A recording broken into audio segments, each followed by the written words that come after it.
फिर 9 मई आता है। 9 मई जो है उसके बारे में हमें बहुत सारी रियासत की तरफ से तो बहुत सी स्टेटमेंट्स आई हैं, लेकिन हमारा हमेशा से एक कंसिस्टेंट जो डिमांड रहा हुआ है कि जी इसकी एक इम्पार्शियल जुडिशियल इंक्वायरी होनी चाहिए।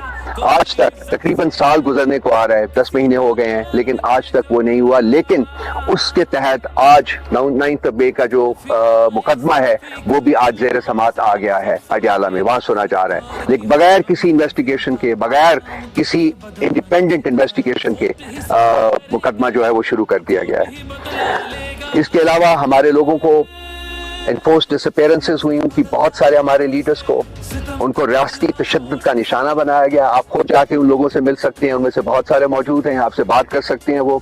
और उसके बाद उनकी पॉलिटिकल लॉयल्टीज को चेंज कराया गया, under pressure, under assault, under threat of terror. 10,000 कारकुनान मैंने पहले आपसे कहा है कि वो इस वक्त भी जेलों में मौजूद हैं, और उनके खिलाफ किसी के खिलाफ अभी तक कोई केस जो है उसका बाकायदा आगाज नहीं किया गया।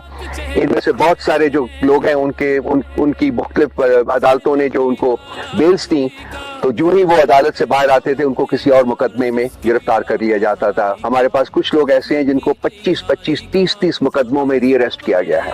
उनको चूंकि रियासत का मकसद ये था कि जी हमने इनको छोड़ना नहीं है, बिकॉज अल्टीमेट मकसद उनका है कि पीटीआई को खत्म करना है। उसकी तरफ हम बाद में थोड़ा सी बात कर लेंगे।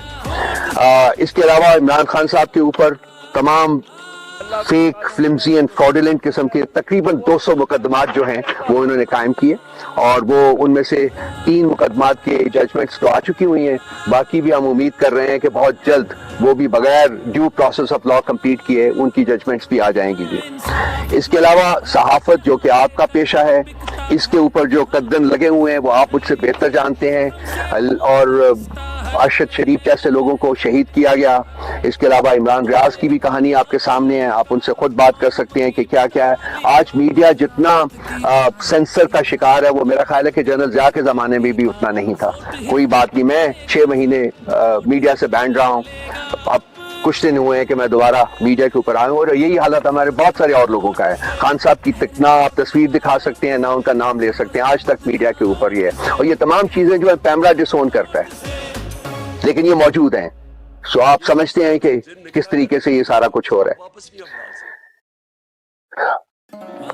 इसके अलावा आज जो पाकिस्तान जिसमें हम रह रहे हैं, और जो पाकिस्तान परसों इंतखाबात कराने जा रहा है, ये मुकम्मल तौर के ऊपर एक गैर आईनी और गैर कानूनी पाकिस्तान है।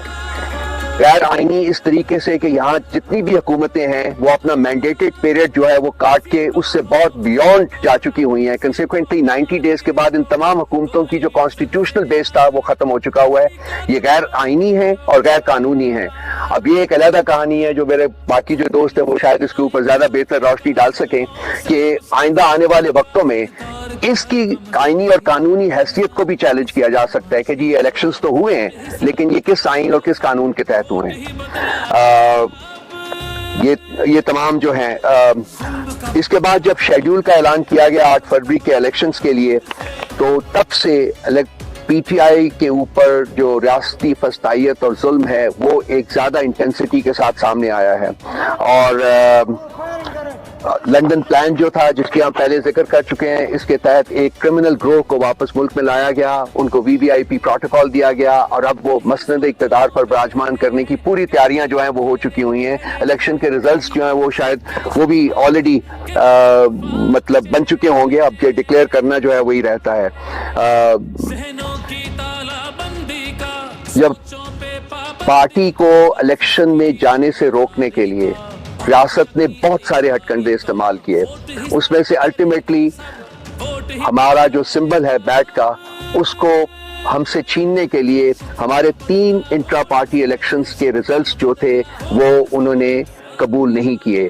आज तक पाकिस्तान की तारीख में, इलेक्टोरल तारीख में, इलेक्शन कमीशन ऑफ पाकिस्तान ने पहले किसी पॉलिटिकल पार्टी के इलेक्टोरल रिजल्ट्स जो थे, इंट्रा पार्टी इलेक्शन के जो रिजल्ट्स आते थे, उनके ऊपर कोई सवाल नहीं उठाया। हम पहली पार्टी हैं जिनके ऊपर ना सिर्फ सवाल उठाए गए, बल्कि 1 दफा नहीं, 2 दफा नहीं, बल्कि 3 दफा, और उनको उन्होंने उसके कंसिक्वेंट ऑन दैट उन्होंने हमसे हमारा इलेक्शन सिंबल लेके तकरीबन 13 करोड़ لوگوں کو جو پاکستانی ہیں ان کو ڈس انفرینچائز کیا ہے، ان کو حق کے ووٹ سے محروم کیا ہے اس وقت جو ہمارے اندازے کے مطابق ہے۔